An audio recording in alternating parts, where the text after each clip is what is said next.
केंदवाड़ी कोइलवरी के अग्नि और धशान प्रभावित क्षेत्र राजपूत बस्ती में अचानक हुए गैस रिसाव ने पूरे इलाके में दहशत फैला दी है। बीते 48 घंटों से बीसीसीएल, डीजीएमएस, सिम्फर और जिला प्रशासन की टीमें लगातार स्थिति पर नजर बनाए हुए हैं। लेकिन सबसे बड़ा सवाल यही है कि जिस विभाग पर सुरक्षा और मॉनिटरिंग की जिम्मेदारी है, उसे इस खतरे की जानकारी पहले क्यों नहीं मिली? क्या क्षेत्र में समय समय पर होने वाली जांच सिर्फ औपचारिकता बनकर रह गई है? यही सवाल अब वहां के लोगों के मन में उठ रहा है। इसी मुद्दे पर जेपी भारत लाइव के वरीय संवाददाता कन्हैया कुमार ने धनबाद के जाने माने समाजसेवी एवं व्यवसायी शांतनु चंद्रा से खास बातचीत की। शांतनु चंद्रा ने कहा, जनता का भरोसा टूट रहा है, जवाबदेही तय होनी चाहिए। देखिए कन्हैया कुमार और संजय चौरसिया के साथ यह खास रिपोर्ट। केंदवाड़ी गैस रिसाव एक बहुत बड़ा मामला जिसमें 2 लोगों की जानें चली जाती है और कई लोग आज भी अस्पताल में जिंदगी और मौत से जूझ रहे हैं। घटनास्थल पर त्वरित कार्रवाई करते हुए बीसीसीएल की टीम, जिला प्रशासन की टीम पहुंचती है और उन्हें दूसरी जगह शिफ्टिंग के लिए वह प्रयास चल रहा है। और कल तक अगर हम बात करें तो कल बीसीसीएल की टीम के द्वारा जो लोग हैं वहाँ पे उस गैस क्षेत्र में रह रहे हैं, उन लोगों को दूसरी जगह बसाने के लिए उस जगह को दिखाया जा रहा था। लेकिन सबसे बड़ा अभी मामला ये चल रहा है कि आखिर यह गैस रिसाव हुआ तो इसका दोषी कौन है? बीसीसीएल सीएमडी ने कार्रवाई करते हुए वहाँ के जीएम को त्वरित हटा दिया। लेकिन सबसे बड़ा सवाल है कि आखिर इसमें दोषी कौन है? और इस वक्त हमारे साथ हैं धनबाद के समाज सेवी और बिजनेसमैन हैं शांतनु चंद्रा जी। सीधा हम उनसे संपर्क है। सर, जिस तरह की घटना घटी है हमने देखा है, एक बहुत बड़ा मामला है, 2 लोगों की मौतें भी हो जाती है और पूरा क्षेत्र आज दहशत में है। आखिर इसके पीछे दोषी कौन है? देखिए, मैं दोषारोपण करने से पहले आपको एक बात बता दूं, आपके टीवी चैनल के माध्यम से पूरी धनबाद की जनता को, कि हमें कोल कैपिटल ऑफ इंडिया, देश की कोयला राजधानी होने का गौरव प्राप्त है। और आपका जो सवाल है कि इसके पीछे दोषी कौन है, जहां हमें कोल कैपिटल इंडिया होने का अगर गौरव प्राप्त है तो आपको पता होना चाहिए कि इसी तरह किसी भी जिले को कोल कैपिटल ऑफ इंडिया का जो ये है वो दायित्व जो है ऐसे नहीं दिया जाता है।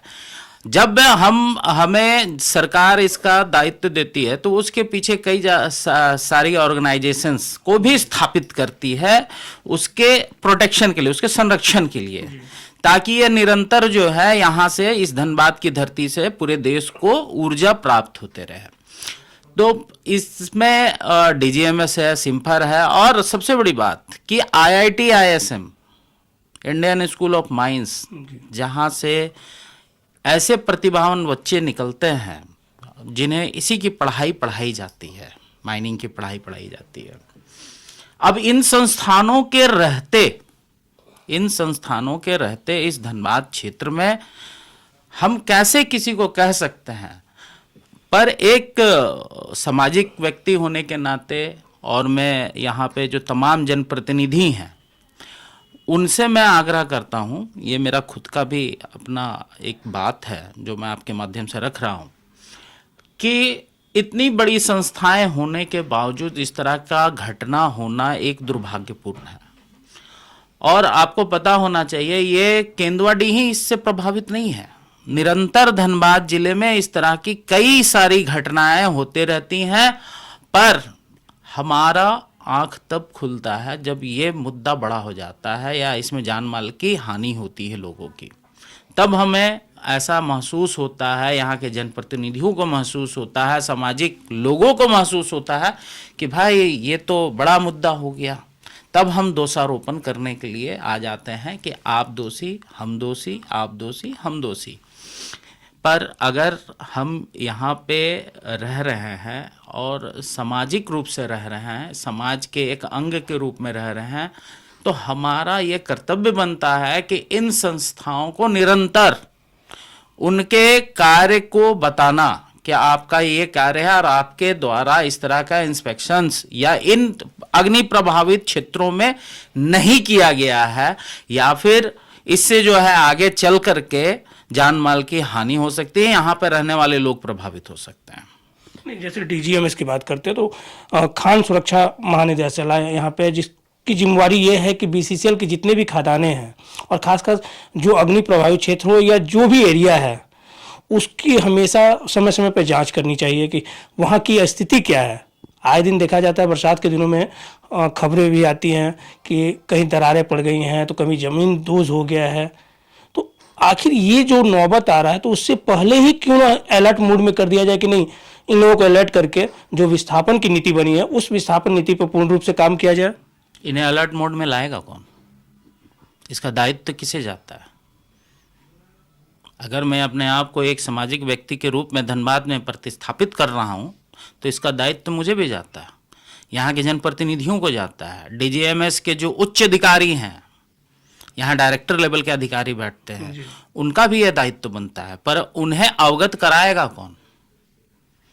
उन्हें अवगत कराएगा कौन कि आपके द्वारा इस तरह का निरंतर इंस्पेक्शन का कार्य नहीं कराया जा रहा है? कन्हैया जी, मैं आपको एक बात बता दूं कि धनबाद आने वाले समय में दिल्ली की भांति जहरीलो गैस का एक चैम्बर बनने वाला है। आपको पता होना चाहिए कि अभी हम मॉडरेट लेवल में आ गए हैं। धनबाद का AQI सिस्टम जो है मॉडरेट लेवल में चला गया है। अब ये जो घटना हुई है, मैंने भी कल पढ़ा और कि संयुक्त रूप से जो है सिम्फर, डीजीएमएस और IIT के प्रोफेसरों ने वहां पे इंस्पेक्शन किया। इंस्पेक्शन करने के बाद में ये अभी उसका एक परिणाम सामने जो काफी ज्यादा मैंने डरावना दिख रहा है कि वहां पे 1500 ppm के लेवल का वहां पे गैस रिसाव का लगभग वहां पे है। और यदि गैस रिसाव अभी तो मान लीजिए कुछ एक जगह से ये इसका रिसाव हो रहा है और उससे जल्दी इतने लोग वहां पर रहने वाले लोग प्रभावित हो गए। यदि ये गैस रिसाव अगर बृहद पैमाने में होता तो ये भोपाल गैस कांड का दूसरा रूप होता धनबाद। और इससे ना केवल वो राजपूत बस्ती, अंसार बस्ती जैसे छोटे छोटे टोले प्रभावित होते, बल्कि केंदुआ जहां पे धनबाद की लगभग 1/4 आबादी निवास करती है, वहां पे जान माल का जो नुकसान होता वो बुजुर्गों को, वो बच्चों को और गंभीर रूप से बीमार व्यक्तियों को होता। और ये 2 का आंकड़ा नहीं होता, ये कई 100 में होता। तो दोषारोपण करने से पहले मैं आपको एक बात बताना चाहता हूं कि सभी लोगों का यह दायित्व है कि दोषी कौन है। दोषी वही लोग हैं जिन्हें इस सरकार ने इस क्षेत्र के लिए रखा और उन लोगों ने अपना कार्य सही तरीके से नहीं किया। पर मैं एक चीज बता दूं कि अभी जो हमारे वर्तमान जिला अधिकारी हैं काफी ज्यादा ऊर्जावान व्यक्ति हैं और उनके द्वारा जब भी इस तरह का मामला दिखता है तो वो संज्ञान लेते हैं। तो मैं जिला प्रशासन की तो बात नहीं करूंगा, लेकिन मैं ये जो संस्थाएं जो यहाँ स्थापित हैं हमारे लिए, उनके द्वारा निरंतर सही तरीके से काम नहीं करने के कारण ये मामला जो है आ रहा और निरंतर आएगा। अभी वर्तमान में अभी हम लोग चल रहे हैं, वर्तमान में देख रहे हैं, पर भविष्य की चिंता नहीं कर रहे हैं। विस्थापन की सोच रहे हैं, कहीं सड़क जाम हो रहा है तो कहीं कई सारे हमारे नेता उस क्षेत्र में जाके आश्वासन दे रहे हैं, लेकिन उनका जो ध्यान आकर्षित होना चाहिए इन संस्थाओं पे होना चाहिए। क्योंकि मैं भाषण दे सकता हूं वहां जाके, लेकिन जो उचित कार्य है ये इन्हीं संस्थाएं द्वारा किया जा सकता है और बचाव किया जा सकता है। तो उन संस्थाओं में जाके, चाहे माननीय कोयला मंत्री को, चाहे डीजीएमएस के डायरेक्टर को, चाहे सिम्पेयर के डायरेक्टर को, चाहे IIT ISM के जो अच्छे प्रोफेसर्स हैं जिनको ज्ञान है माइनिंग का, उनके पास में जाके निष्कर्ष करना चाहिए। एक डेलीगेट्स बनना चाहिए। डेलीगेट्स के द्वारा इन तीनों संस्थाओं के जो बड़े बड़े उच्च अधिकारी हैं जिनको उन क्षेत्रों का अनुभव है कि क्या हो सकता है और क्या नहीं हो सकता है, उन लोगों के साथ में मिलकर के तीव्र कार्रवाई करते हुए इस पे संज्ञान लेना चाहिए। जैसा आपने बताया कि कोयला मंत्री या कोयला मंत्रालय को इस पे संज्ञान लेना चाहिए लेकिन सबसे बड़ा सवाल होता है कि जब भी कोई बड़े अधिकारी, बड़े लेवल के अधिकारी, अभी प्रधानमंत्री के मुख्य सचिव आए हुए थे या इससे पहले कोयला सचिव आए हुए थे, लेकिन BCCL क्या करती है कि इन क्षेत्रों का दौरा ना करा के सिर्फ एना प्रोजेक्ट ले जाती है, जो पूरी तरह से आईवास का जरिया एक जाना जाता है। तो आखिर इन क्षेत्रों का वो क्यों नहीं करवाते हैं? ये झरिया हो, बेलगड़िया, ये झरिया हो या केंदुआडी हो या बाघमारा क्षेत्र है, उन क्षेत्रों का दौरा क्यों नहीं करवाया जाता है?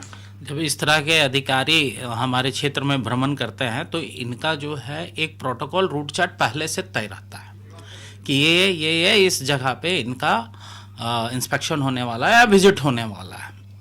और हमें भी मालूम रहता है कि फलना अधिकारी या पदाधिकारी जो है उस क्षेत्र में जाने वाला है।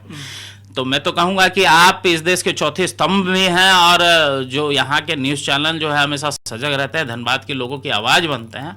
आप लोग भी जब इस तरह का इंस्पेक्शन हो तो आप लोग भी जा करके उन लोगों से सीधा सवाल कीजिए कि भैया आप तो ऐसे क्षेत्र में जा रहे हैं जो सुरक्षित है, आप ऐसे क्षेत्र का भी दौरा करें। या हमारे जो जनप्रतिनिधि है यहाँ के, उन्हें पूर्व में पता रहता है कि ये जो सचिव आए हैं या मुख्य सचिव आए हैं या कोयला मंत्री आए हैं, राज्य मंत्री आए हैं, जिस तरह के भी आए हो, तो उनका इस क्षेत्र में दौरा आना, तो वो अपने पत्र के माध्यम से वो उन्हें सूचित करे कि सर आप जहां जा रहे हैं वो एक सुरक्षित क्षेत्र है, वहां आपको कुछ दिखेगा नहीं। आपका कार्य है कि आप उस क्षेत्रों में जाएं जहां पर लोग माने प्रभावित है और जो है मौत वाली दयनीय जिंदगी जी रहे हैं। एक आखिरी सवाल है कि आखिर ये जो घटनाएं हो रही है इनको कैसे रोका जाए? कोई अपना सुझाव कि इस तरह से किया जा सकता है तो इसको रोका जा सकता है, इसकी रोकथाम की जा सकती है।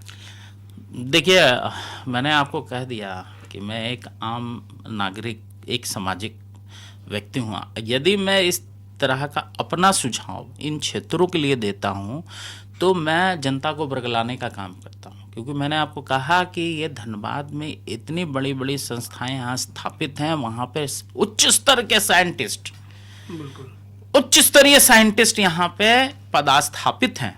तो ये कार्य उनका है।